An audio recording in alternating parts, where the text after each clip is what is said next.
Dr. Martin Luther King Jr., in a 1968 speech where he reflects upon the civil rights movement, states, "In the end, we will remember not the words of our enemies, but the silence of our friends."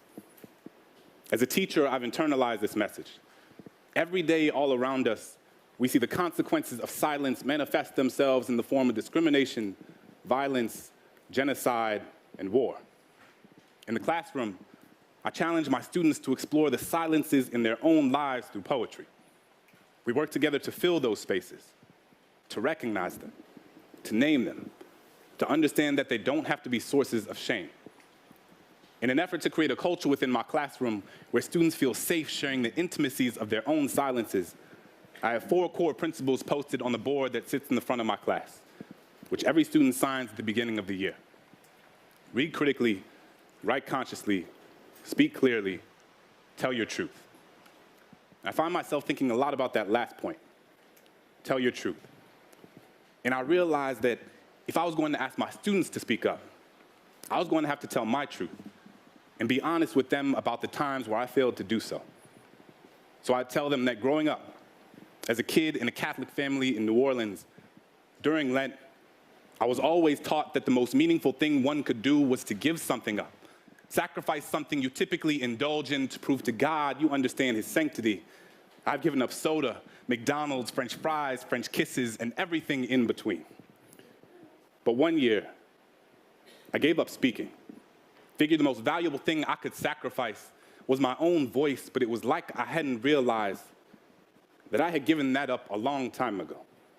I had spent so much of my life telling people the things they wanted to hear instead of the things they needed to. Told myself I wasn't meant to be anyone's conscience because I still had to figure out being my own, so sometimes I just wouldn't say anything, appeasing ignorance with my silence, unaware that validation doesn't need words to endorse its existence. When Christian was beat up for being gay, I put my hands in my pocket and walked with my head down as if I didn't even notice. Couldn't use my locker for weeks because the bolt on the lock reminded me of the one I had put on my lips when the homeless man on the corner looked at me with eyes up, merely searching for an affirmation that he was worth seeing. I was more concerned with touching the screen of my Apple than actually feeding him one. When the woman at the fundraising gala said, "I'm so proud of you. It must be so hard teaching those poor, unintelligent kids," I bit my lip because apparently we needed her money more than my students needed their dignity. We spend so much time listening to the things people are saying that we rarely pay attention to the things they don't.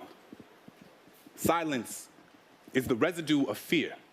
It is feeling your flaws, gut-wrench guillotine your tongue. It is the air retreating from your chest because it doesn't feel safe in your lungs. Silence is Rwandan genocide. Silence is Katrina. It is what you hear when there aren't enough body bags left. It is the sound after the noose is already tied. It is charring. It is chains. It is privilege. It is pain. There is no time to pick your battles when your battles have already picked you. I will not let silence wrap itself around my indecision. I will tell Christian that he is a lion, a sanctuary of bravery and brilliance. I will ask that homeless man what his name is and how his day was, because sometimes all people want to be is human. I will tell that woman that my students can talk about transcendentalism like their last name was Thoreau, and just because you watch one episode of The Wire doesn't mean you know anything about my kids. So this year, instead of giving something up, I will live every day as if there were a microphone tucked under my tongue, a stage on the underside of my inhibition.